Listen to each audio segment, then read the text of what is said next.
Welcome to our show today. We are here with Sara Blanco and Veronica Moscoso. Today we will be talking about the First Voice Apprenticeship program that we are all a part of. So we are graduates of that program. And I'd like to start with Veronica and ask Veronica, what did you enjoy and appreciate about the First Voice Apprenticeship program? There are many things. Okay. I think the two main things was the generosity, because the previous group always had to teach the next group. And people were very, very generous with their knowledge. So it was different than other professional settings where basically people are competing with each other or jealous. There was nothing like that. It was just generosity from one group to the next. And when it was my turn to teach, I was also very generous with the next group. So that was one thing. And the other thing is that the more you put in, like the more work you put in making radio pieces and working on it, the more you got out of the program. And yeah, so it was like up to you, you know. The more you wanted to get, you will get, the more work you did. So those two things were very important. Okay, well, thank you, Veronica, for that. And I'd like to turn to Sara and ask the same question. What was your experience? It was pretty fantastic. I feel that with my experience, I believe in all of those things that you said and more. I was definitely in a place where I had, still looking for a place to live, had just relocated, looking for work. So I had so many things going on. And I had just told myself, come what may, I will finish this program. Little did I know it was going to be as long, but I finished. And for as old as I was or wasn't at that time, I learned a lot in emotional maturity as time went on. And I sensed a lot of generosity from the teachers and even from classmates, I think, who had to kind of put up with a lot when you're kind of forced together to be together, but there was always talk about it's communing time. Let's eat. Let's try to work things out, right? You're not going to love everyone or even like everyone, but the idea that I was kind of sitting there in this circle and trying to let go what's outside in the outside world and learning the skill that I still use to this day was a very, very important thing for me. Mm-hmm. Well, thank you both for that. And I have to piggyback on what both of you said, because I agree with Veronica about, what her experience was, and also with Sara. And I was thinking, what could I add to that? But I'm going to start with the program. I didn't know that I had been selected for the program. And so I was going about my daily, I said to my husband, well, I wasn't selected. So, but then I got a call and they wanted to know, well, where are you? You were selected. I was like, well, I had no idea that I was selected. I thought that I was rejected because I didn't get anything in the mail. And said, well, you should have, because you were selected. So then I had to decide, okay, am I going to, do the program now, because I was kind of making other plans. But I decided I'm going to do this program, and I'm so glad that I did, because I did learn an awful lot. And the funny thing, I did not know that I was going to be doing shows for some reason. So when I was told, okay, we're going to do a show this week, I was like, a show? I panicked. But I have to say that the cohort, the people that were in my group really helped me so much, because they were so willing to help me calm down with my nervousness and just accept the fact that, okay, yes, so you're doing shows and we're going to do this, we're going to get through this together. And that was just fantastic. Of course, the teachers were also great, and especially that first teacher that we had, Joy. Joy Moore? Communications. Oh man, that is so important, when you're working together, planning shows. So yeah, so that experience as an apprentice was life-changing, because I had not done anything like that before, and it really helped me, as Sara said, with everything else that I'm doing now and plan to do in the future. So I wondered also what the two of you have been doing since then. And so I want to start with Sara this time and ask, what have you been doing since then? Yes. Well, when I left that, I ended up finding a day job, so to speak, full time. But I also got connected with La Onda Bajita, which is the collective on Friday nights at KPFA Radio. And so being a part of that collective since, 2013, I guess, at this point, or so, has been amazing, because you have the connection. I've been able to travel a lot. I have been able to I've just gone so many places with the mentorship that I've received. So I've been able to travel most recently to Panama and the islands of Cunayala as invited guests of their 100-year revolution, because of the mentorship from like Tony Gonzalez, Miguel Gavilan Molina, Frank Sterling. And then, so a lot of travel has occurred, being at going to Wounded Knee and documenting. So a lot of that stuff has occurred, a lot of that traveling, and that's stuff that we still do to this day. But another important thing about being on La Onda is that it helps you keep your finger on the pulse of things. Now, there have been waves, including the pandemic, and the last year and a half, where I had to kind of almost shut down in some ways in terms of, absorbing news and information. But as my mentor says, this is kind of what we've been training for and waiting for, and this is not the time. I needed my breaks, and now is the time to really be out in full force.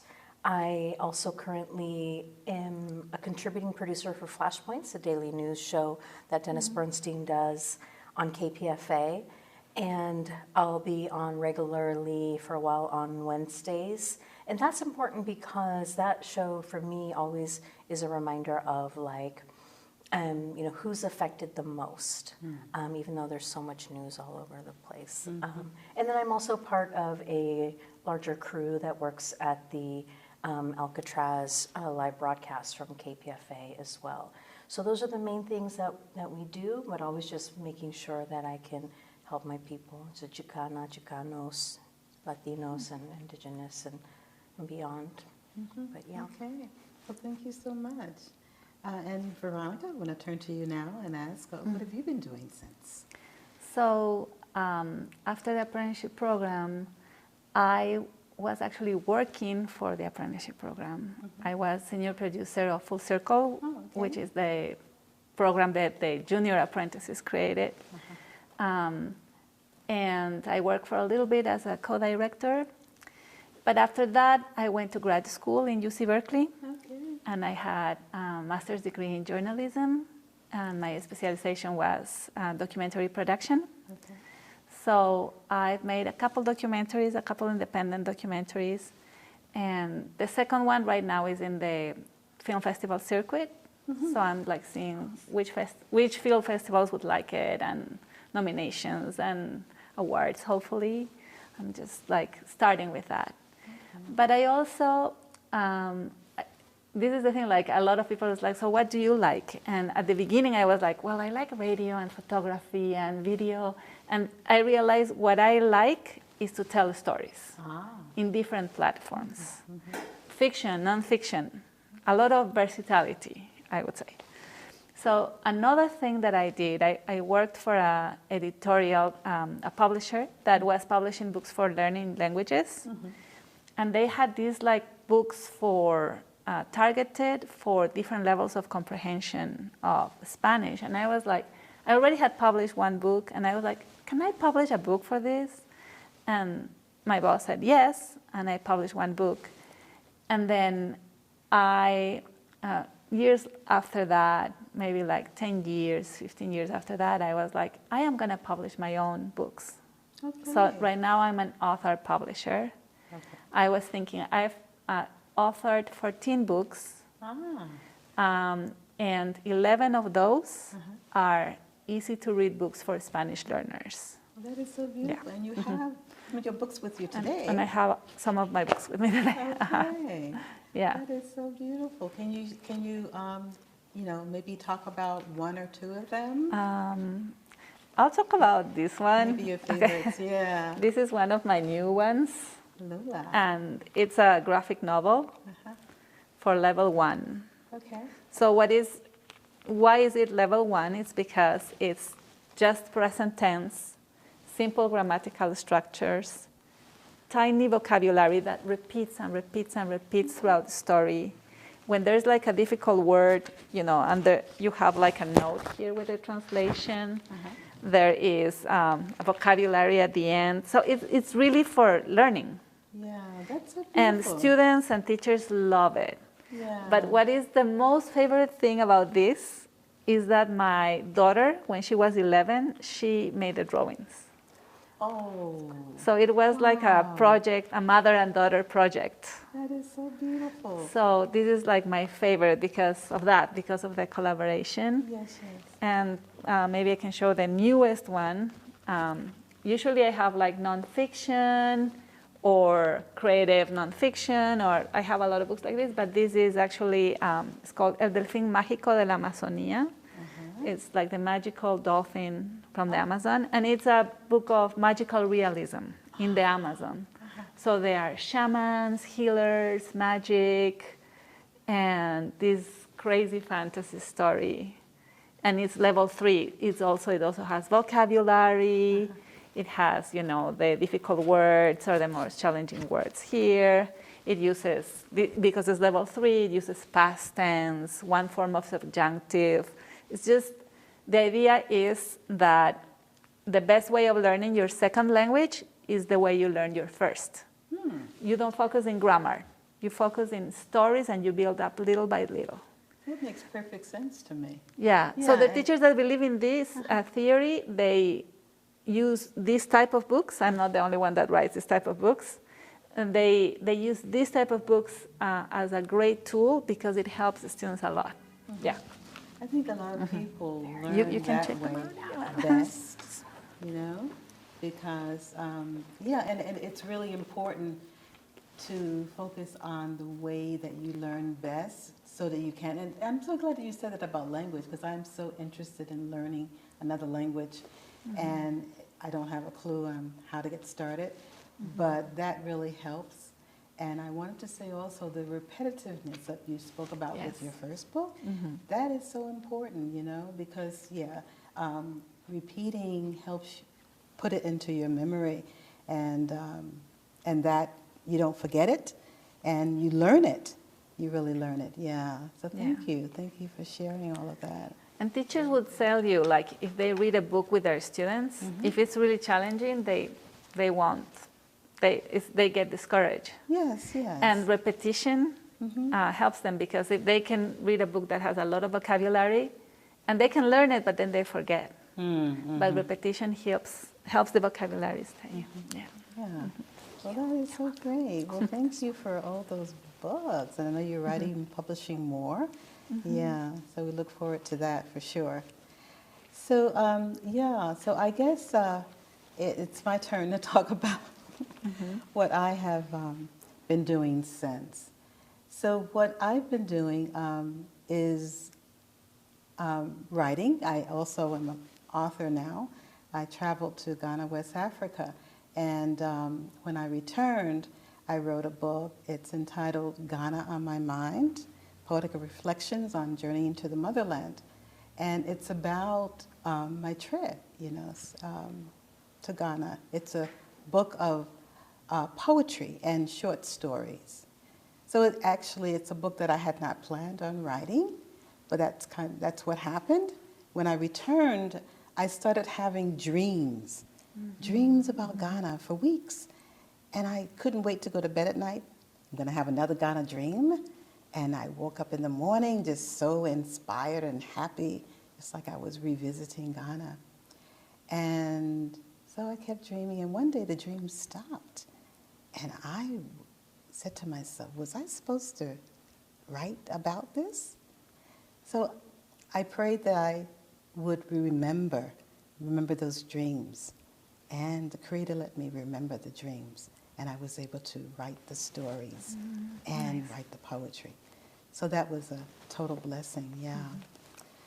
So the other thing that I've been doing, I was performing artist before I came into the program. But I've expanded on that since then. My husband, who is a musician and band leader, asked me to perform with his band for a show back in, 2014 is when my class started, but I think it was 2015 or 16 that I performed with his band. And since then I've been performing more on my own, but also with his band. And that's been a real blessing also.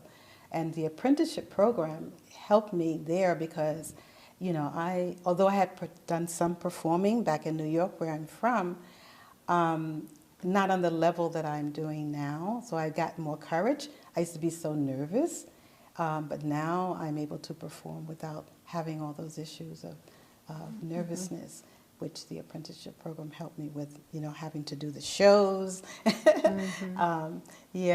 So that's really great. So I've created with my husband, we are now an ensemble of her husband and wife ensemble, music and poetry. So we have shows that are coming up. We've done shows. In fact, from my book, I've selected 13 stories and poems that my husband composed 13 songs. It took him about a year to write them all. We have them all in place. In fact, we performed our first show at the African American Museum and Library. And that was our premiere show. And now we are going about in the Bay and outside the Bay. In fact, I'm already talking to a venue in New York to perform a show upcoming. So we're very excited about that. So those are two of the things that I've been doing since, and that I'm very pleased about. Yeah. So I'm wondering, at this point, I know that we have a lot of future plans, and perhaps I want to start with Veronica with your future plans. So I am waiting to see what's happening with my documentary. And it was very hard to produce this 90-minute documentary. And I was producing independently. So I decided I'm never going to do that again because it was so hard. It was so time-consuming, and I didn't get any money out of it, and it was just like, I can't do that. So I'm going to see if I get paid. Yes, if I get paid, say that. If I get paid, I'll do it. But the way I did it before, fundraising and everything, no. So that with documentary production. And then with books, I think that I will continue. It's really like storytelling is my passion, my joy, my mission. So I will continue. With books it's different because teachers know my books, or there are teachers that want these books in their classroom libraries. So I don't need to fundraise. Right. And it's not as expensive to produce a documentary or time consuming. I can just write it, so it's easier. and I get my stories out. So I will continue writing. And I don't know. That's about creative. I think that's what I'm doing, what I'm going to do, but I don't know the future. I must work in a creative project to feel happy. So I just know I have to do and continue. It's a wonderful opportunity for the communities, because that's always so important. I mean, it's what we do on the radio. It's what we, do in life. And, it's our passion to make sure that we service the people, that don't get serviced in the mainstream media. Yeah. So, thank you for that. So, Sara, yes, and so your future. That's beautiful. I'm excited for you. Thank you. That's very exciting. I'd love to know more when that comes out. What's the name of this documentary? It's called Gringo Cofan. Oh, I had to ask. It's in the Amazon. Story from the Amazon. Okay. Cool. I'm sitting here thinking about future endeavors, and I think it's because I'm just in the beginning and heart of covering Wednesdays on Flashpoints, and it's like breaking news, and it's like breaking my neck doing it. But it made me think about the creativity that I have somewhere in there. Not that radio isn't creative, it is. But sometimes I don't get to write as much as I want because it's really not about my voice. Right? So I think that some of the future endeavors are maybe a little bit more, even if they're not feature stories, a little more in that style of, kind of storytelling, possible feature stories. And then, because I want to say it out loud, maybe it'll happen, start compiling my poems from throughout the years and maybe read a couple at some local poem, like poet sites, just because I haven't really, that writing is in there somewhere and it just doesn't come out very often.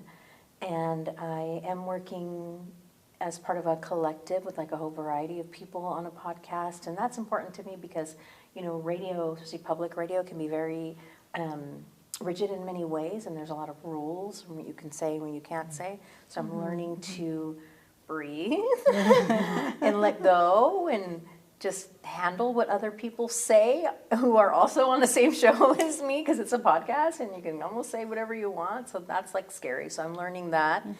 And I'd like to have some sort of additional crime podcast that doesn't exploit survivors or victims, and that's been a little bit hard, but more writing for sure, and continue to travel when I can, but travel and write the feature stories at the same time. I think that's good. I'd like to do that, and submit them to places actually, right? Don't be afraid, no fear, right? If you want to submit yourself for something, you want to submit a poem, you want to submit a story, you want to submit a news story, do it, right? You want to write something, right? Absolutely. And you're a writer. You had to write in the First Voice Media. Oh, they made us write. Apprenticeship Yeah, they made program. us write. That was a lot of writing. And there's so many opportunities now to read your poetry. I mean, poetry is like everywhere. Yeah, and no fear around that, You pull them out, And I was remembering, I'm not sure of the author yet, but who composed a book of old poems that she did not change at all. So, and I was like, ooh, that's a great idea, because I have so much poetry from the 60s, and I said, ooh, I should just put them all in the book, because I'm like, do I need to edit? No, she did it, I can do it. Just put them in there. Yeah, so, so future endeavors. Before I mention my future endeavors, I realized that I'm holding my books. Actually, my book that I wrote, Ghana on My Mind. And so this was a project of love for sure. I also have with me my current publications. I'm in a quarterly journal. It's called Tar Baby. So this is a new journal that's out. It's a second publication, and here I am That's my name there. Nice. Yeah, so I'm very happy. I have an essay in here. And of course, Toni Morrison's son is inspirational in starting this. And Tar Baby, that kind of tells you the name of one of her books. And the Berkeley Times, you can pick a copy up, and I have a poem in here. And so I wanted to mention that also. So future endeavors, I'm multimedia artist. So I'm a painter, and I haven't painted much lately. So that's something that I want to get more into in the future.